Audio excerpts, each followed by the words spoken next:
Testing అనేది మనం మాట్లాడుకున్నాం బిగినింగ్లో. కానీ ఇంటర్మీడియట్కి వచ్చిన తర్వాత మీకు జేఈ మెయిన్ అడ్వాన్స్ బిట్సాట్ కానీ సన్నద్ధం చేయాలంటే మీ టెస్టింగ్ ప్యాటర్న్ అనేది one of the key factor నాకు తెలిసినంత జేఈ వీటిల్లో.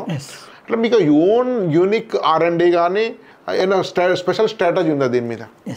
మనం టీచ్ చేసేటప్పుడు పిల్లలు ఎక్కడెక్కడైతే డౌట్స్ ఉన్నాయో, ఎక్కడెక్కడైతే మిస్టేక్స్ చేసే ఛాన్సెస్ ఉన్నాయో అవన్నీ మనం బాగా అబ్జర్వ్ చేస్తాం. ఎందుకంటే క్లాస్ చెప్పేటప్పుడు మాది డెఫినెట్గా 2-way ఇంటరాక్షన్ ఉంటుంది.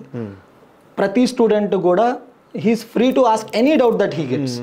మనం ఎప్పుడైతే ఆ క్వశ్చనింగ్ని ఎంకరేజ్ చేస్తున్నామో వాళ్ళకి ప్రతి క్వశ్చన్ మన టీచర్ ఆన్సర్ చేస్తున్నారు అన్నప్పుడు ఆ క్లారిటీ ఆఫ్ థాట్ వస్తుంది. మనం అబ్జర్వ్ చేస్తాం ఈ మెజారిటీ ఆఫ్ ద క్లాస్కి ఎక్కడ ఇబ్బంది పడుతున్నారు, ఎక్కడ తప్పులు చేసే ఛాన్స్ ఉంది అనేది మనం అండర్స్టాండ్ చేసుకుంటాం. సో ఆ వీకెండ్ పేపర్ ఇచ్చేటప్పుడు ఆ పర్టికులర్ టాపిక్ మీద కొంచెం డిఫికల్ట్ టైప్ ఆఫ్ క్వశ్చనింగ్ ఇస్తాం.